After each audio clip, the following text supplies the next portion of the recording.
और जब तुम संविधान बदलने की बात कर रहे हो तो जब संविधान लिखा गया था सन 1947 के बाद, तो उस वक्त कहाँ चले गए थे इनके पूर्वज जो सरकार में बैठकर संविधान बदलने की बात कर रहे हैं। अगर 24 में उन्हें ना बदला गया तो आप बताइएगा, इसी संविधान से चुनकर आए थे, इसी संविधान के द्वारा वो यहाँ से अपने बस्ते बांध कर घर जाएंगे। अरे एक बयान दिया था मोदी जी ने कि मैं तो फकीर हूँ, झोला निकल जाऊंगा।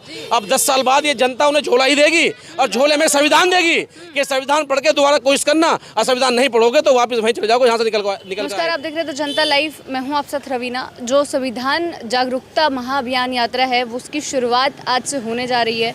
पीछे जो संविधान रथ है वो भी आने वाला है। कई गाड़ियों में लोग जो इसके यात्रा में शामिल होने वाले हैं वो साथ हैं। अभी हमारे साथ रवि गौतम जी मौजूद हैं। इनसे जानते हैं कि जो यात्रा है उसका पहले तो उद्देश्य क्या है और जो ये मकसद लेकर चल रही है 1 करोड़ संविधान घर घर तक पहुंचाने का, क्या वाकई पूरा हो पाएगा? और अगर ये यात्रा पूरी होती तो आगे का क्या प्लान रहने वाला है? सर, सबसे पहला सवाल तो यही कि उद्देश्य क्या लेकर चले हैं इन सारी चीज़ों को? देखिए, संविधान यात्रा का उद्देश्य है जाति तोड़ो समाज जोड़ो और घर घर संविधान पहुँचाओ, जिससे कि लोग अपने मौलिक अधिकार जाने, अपने फंडामेंटल राइट जाने, जिससे कि कोई उनका शोषण ना कर सके, उनके साथ अत्याचार ना कर सके। जो काफ़ी कई हज़ार सालों से कुछ मुट्ठी भर लोगों ने उन्हें अंधकार में रखा, उनको भ्रमित रखा, उनको बेवकूफ़ बना कर रखा। तो जब वो लोग संविधान पढ़ेंगे, अपने बारे में जानेंगे, तो वो अंधकार से दूर होंगे। जब वो अंधकार से दूर होंगे तो जो उनका नाजायज़ पैसा जो होता है, जो कुछ लोग बेवकूफ़ बना करके अपनी जेब में रखने का काम करते हैं, वो उस पैसे को अपने बच्चों को पढ़ाएंगे, लिखाएंगे, डॉक्टर, इंजीनियर, वकील, IAS, IPS बनाएंगे, तो उससे देश की उन्नति होगी। और देश की उन्नति जो वो होगी संविधान से। जब लोग अपने शिक्षित रूप से जागरूक हो जाएंगे तो वो किसी का शिकार नहीं होंगे। अब आपने देखा होगा कई बार कि आप जब थाने चौकी जाते हैं तो हमारे लोगों को, या मैं कह सकता हूँ किसी वर्ग के लोगों को जिन्हें संविधान का नहीं पता, अपने अधिकार नहीं पता, उनको थाने पे 5-5 घंटे बैठाया जाता है। लेकिन जब कोई जागरूक लोग होता है, जब कोई पढ़ा लिखा व्यक्ति होता है तो 5 मिनट भी नहीं बैठता। भाई या तो आप मेरा मुकदमा कायम करो, अन्य मैं जा रहा हूँ आगे अधिकारी के पास। तो ये ज्ञान कहाँ से मिलेगा? ये मिलेगा शिक्षा से। शिक्षा कहाँ से आएगी? शिक्षा आएगी कॉलेज यूनिवर्सिटियों से। और वो उन सबको खोलने का अधिकार कहाँ से मिलता है? संविधान से। एक तरफ तो कुछ लोग आज उन इमारतों का निर्माण कर रहे हैं जहाँ से किसी एक व्यक्ति विशेष व एक समुदाय का भला होगा, और एक संविधान है जहाँ वो कॉलेज यूनिवर्सिटी का निर्माण करने की इजाज़त देता है, जिससे हर समुदाय के लोग पढ़ लिख करके इंजीनियर बनेंगे, डॉक्टर बनेंगे। तो वही संविधान रथ भी पीछे से आ रहा है सर, जिसका जिक्र आप बार बार कर रहे हैं। यहाँ से यात्रा की ये हमारे माननीय भंते सुमितन जी हैं, जिन्होंने यात्रा तैयार किया। उसमें युवा शक्ति दल उनका समर्थन कर रहा है और कंधे से कंधा मिलाकर चलेगा। और संविधान यात्रा ये काम माननीय भंते जी के साथ साथ सरकार का होना चाहिए। आप कभी कार यात्रा निकाल देते हो, कभी किसी धर्म के नाम पे कलश यात्रा निकाल देते हो। अरे जो देश का मूल एजेंडा है, जो देश की मूल ताकत है वो संविधान है। ये काम तो सरकारों का होना चाहिए था, चाहे वो केंद्रीय सरकार हो, स्टेट सरकार हो। लेकिन वो इन ऐसी यात्रा को नहीं निकालेंगे क्योंकि इनसे लोग जागरूक होते हैं, और जब लोग जागरूक होते हैं तो वो मंद बुद्धि नहीं बन पाते। सर, एक तरफ आप लोग इतनी बड़ी महाअभियान यात्रा निकाल रहे हैं संविधान जागरूकता, दूसरी तरफ आपने एक बयान सुना होगा हाल फिलहाल में जो चल रहा है, विवेक देबरॉय ने दिया है कि संविधान को बदलने की जरूरत है, भारत की जनता को खुद को नया संविधान देने की जरूरत है। ऐसा होता है, कुछ मूर्ख लोग होते हैं और मूर्खों की जगह आगरा के पागल खाने में, ठीक है। तो ऐसे जो लोग मूर्ख हैं उनकी जगह आगरा पागल खाने में है। समय आने पर उनको वहाँ पहुँचा भी दिया जाएगा संवैधानिक रूप से। जो लोग पढ़ लिख करके ऐसी बात करते हैं, जब देश में संविधान नहीं था, जब वो कहाँ थे? संविधान आने के बाद तो आज वहाँ तक पहुँचे हैं, और उसके बाद भी अगर ऐसी वो बात करते हैं तो उनसे ये पता होता है कि उनके दिमाग में क्या मानसिकता चलती है, क्या जातीय मानसिकता है। जब आज संविधान जिंदा है, आज देश चांद तक पहुँच गया, तो उन्हें क्या आपत्ति है संविधान से? और जब तुम संविधान बदलने की बात कर रहे हो तो जब संविधान लिखा गया था सन 1947 के बाद, तो उस वक्त कहाँ चले गए थे इनके पूर्वज? ये सिर्फ दिखावा है कुछ लोगों को खुश करने के लिए। देखो जी, हम तुम्हारे एजेंडे पर सरकार लेकर आए थे और उस एजेंडे पर हम काम कर रहे हैं। संविधान बदलने की बात छोड़िए, संविधान का एक पन्ना किसी के बाप की हिम्मत नहीं कोई बदल के दिखा दे, तख्ते पलट जाएंगे इस देश के। जो संविधान को फॉलो हो रहा है, मैं नहीं, पूरे 150 करोड़ की आबादी जो आज जागरूक है, जो हर एक कदम पर जय भीम का नारा लेती है, बाबा साहब की बात करती है और कंधे से कंधा मिलाकर चलती है। संविधान बदलना किसी बस की बात नहीं है। हाँ, ये चेतावनी चैलेंज है। और सुनिए, 2024 में जो सरकार में बैठकर संविधान बदलने की बात कर रहे हैं, अगर 24 में उन्हें ना बदला गया तो आप बताइएगा, इसी संविधान से चुनकर आए थे, इसी संविधान के द्वारा वो यहाँ से अपने बस्ते बांध कर घर जाएंगे। अरे एक बयान दिया था मोदी जी ने कि मैं तो फकीर हूँ, झोला निकल जाऊंगा।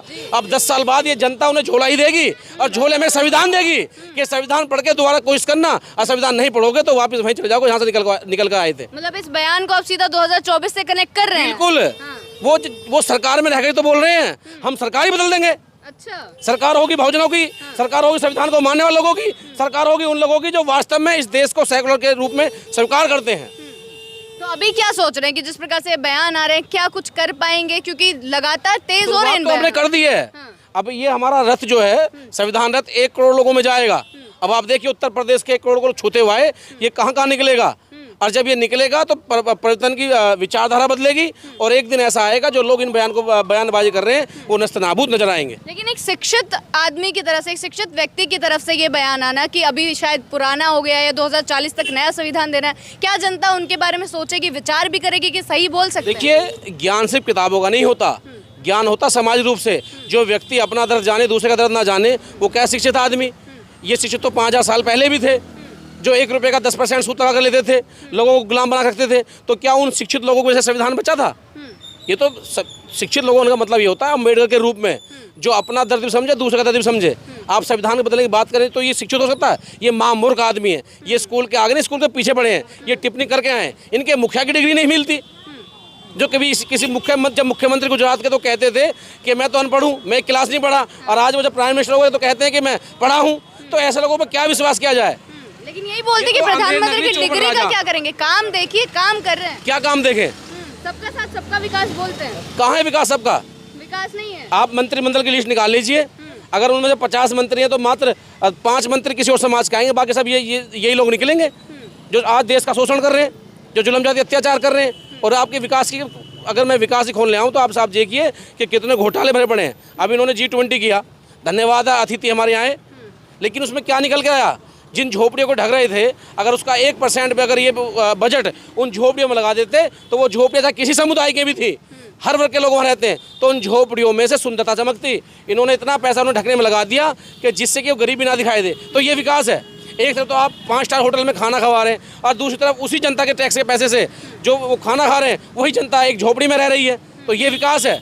ये इनका विकास इन्हें मुबारक हो। इन्होंने अडानी अंबानी को मजबूत करना था, वो उन्होंने कर दिया। हम लोग तो बदलने की बात करते हैं, और आप देखिएगा कि एक समय ऐसा आएगा कि जब इस देश का गरीब, मजदूर, किसान, मेहनतकश व्यक्ति अपने वोट का सही इस्तेमाल करेगा, जाति मजहब से उठ करके देश के लिए वोट करेगा, राष्ट्र के लिए वोट करेगा, एकता को मजबूत करने के लिए वोट करेगा, तो वो दिन दूर नहीं है जो ऐसे लोग जो आज झुग्गी झोपड़ी को ढक करके उन पर तिरपाल लगा करके G20 करते हैं, तो एक दिन वो आएगा कि जब G20 या कोई भी और 20 होगा ना, तो उसमें वो गरीब लोग जो अतिथि हमारे देश में आएंगे उनका स्वागत करेंगे। लेकिन सर, इसी सारी चीज़ों से मसला इतना बड़ा बढ़ गया है कि एक सवाल जनता के मन में भी है और सब जानना चाह रहे हैं कि क्या बदल पाएंगे संविधान को?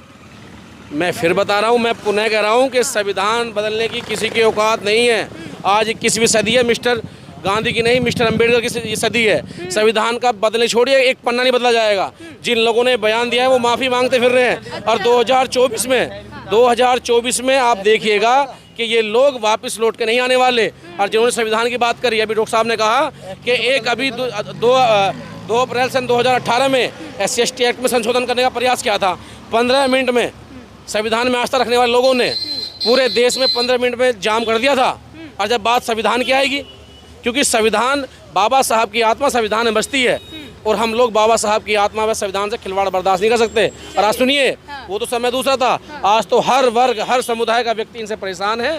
तो वो जानता है कि संविधान बदला तो ये लोग कुछ मुट्ठी भर लोगों को हम पे थोपने काम करेंगे, और कोई व्यक्ति किसी को अपने ऊपर थोपाना नहीं चाहता, उसका जवाब देने काम करेंगे हम लोग। चलिए, बहुत बहुत शुक्रिया आपका। तो यही इनका कहना है कि जो रथ है जिसके साथ साथ हम चल रहे हैं और जो यहाँ से शुरू करने वाला है, इस रथ के जरिए यही चीज़ है कि जो ये बयान आ रहे हैं जिस तरीके के संविधान को बदला जाएगा उसको खारिज करेंगे, और साथ साथ जनता तक बात पहुँचाने की कोशिश करेंगे कि संविधान ने हमें कितनी सारी चीज़ें दी हैं। इसी प्रकार जनता के मुद्दा तक पहुँचाते रहेंगे। बने रहे हमारे साथ। शुक्रिया।